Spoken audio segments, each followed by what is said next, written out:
presidente Michel Temer sancionou na sexta-feira a reforma política, ou o remendo político.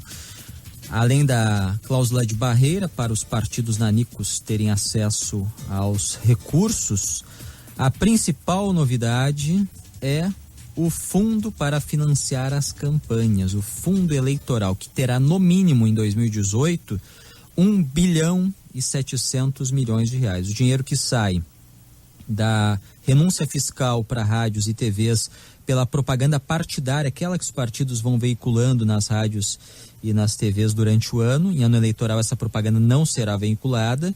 E também recursos, 30% das emendas impositivas das bancadas. Daí são obras, são investimentos indicados pelas bancadas nos estados.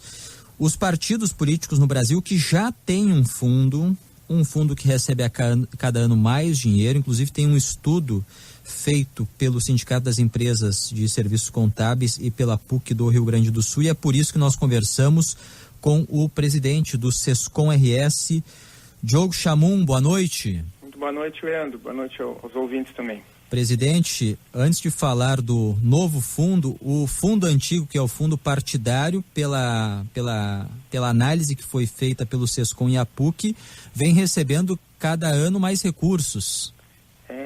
Vem crescendo, e são valores expressivos que saltam aos olhos, principalmente nesse momento que se fala em tanta falta de recursos, tanta falta de condição de investimentos. Nós temos esse valor do fundo partidário de 1994 para cá, quase 7 bilhões de reais foram distribuídos, alocados, tirados dos recursos públicos, do governo, e destinados a campanhas, né? A campanha e ao custeio anual dos partidos, porque eles recebem o fundo, inclusive, em anos que não tem eleição. Exatamente. Isso traz um custo muito grande e ele é gradativo, o que mais nos preocupa. E aí a reforma política que está sendo aprovada também cria mais uma fonte de recursos públicos, que é o que mais nos preocupa.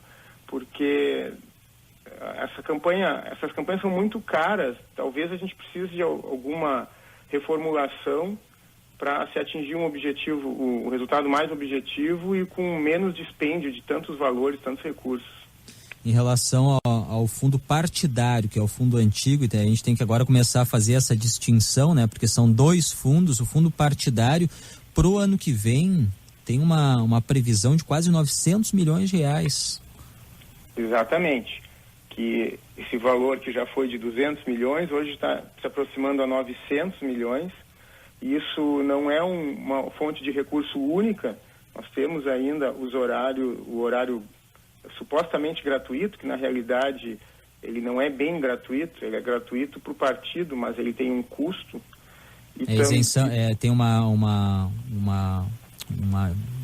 desconto dos tributos, né, das emissoras de rádio e TV desse valor. Exatamente. É que nas concessões das TVs elas são obrigadas a fornecer, a disponibilizar esses horários.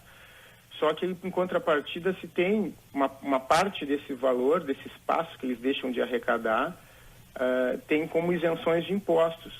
Então são recursos públicos, são recursos que deixam de dar um poder de investimento para o governo para financiar esse espaço, utilizado aí em todo momento, não só em momentos de campanha, né? Porque são tempos disponibilizados por semestre, independente de ano eleitoral.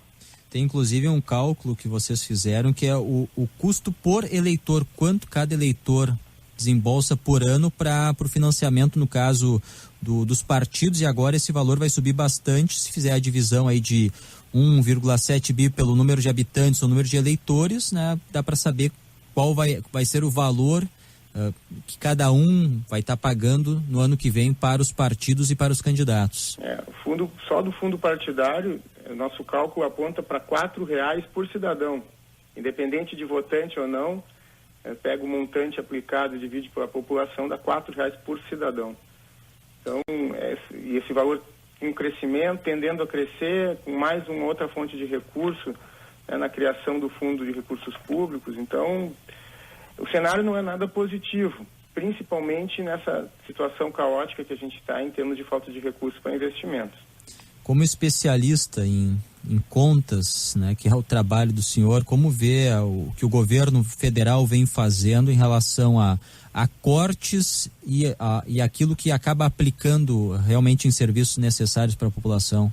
A situação ela é muito crítica, seja em ambiente, seja aqui na capital, no estado e também no governo federal. E é uma situação histórica, porque nós temos simplesmente gastos superiores ao que se arrecada. E como nós temos despesas já totalmente estruturais, a mudança tem que ser também estrutural. Então, por exemplo, uma reforma da Previdência é super importante para se conter os gastos, mas também não pode se passar todo esse custo para o trabalhador. Afinal de contas, o tratamento deste caso se dá sempre estourando no lado mais fraco da corda, mas ajustes têm que serem feitos. A carga tributária ela é extremamente elevada, só que esse valor arrecadado ele não volta em investimento porque a máquina pública é muito pesada.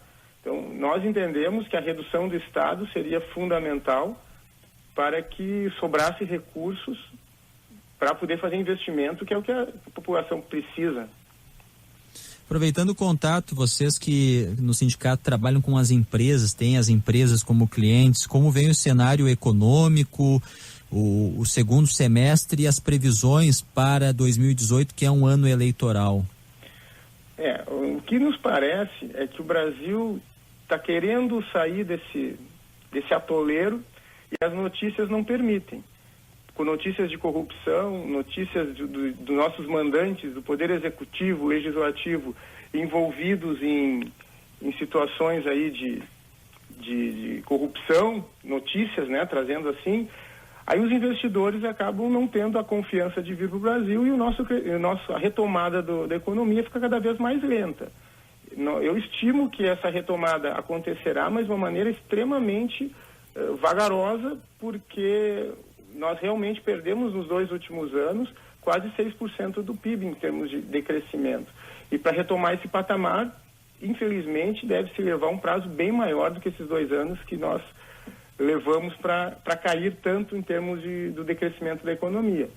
Então, o cenário, se Brasília nos ajudasse, com certeza poderia ser a retomada num ritmo mais rápido, mas as notícias não estão do nosso lado nesse sentido. E o mercado de abertura e fechamento de empresas?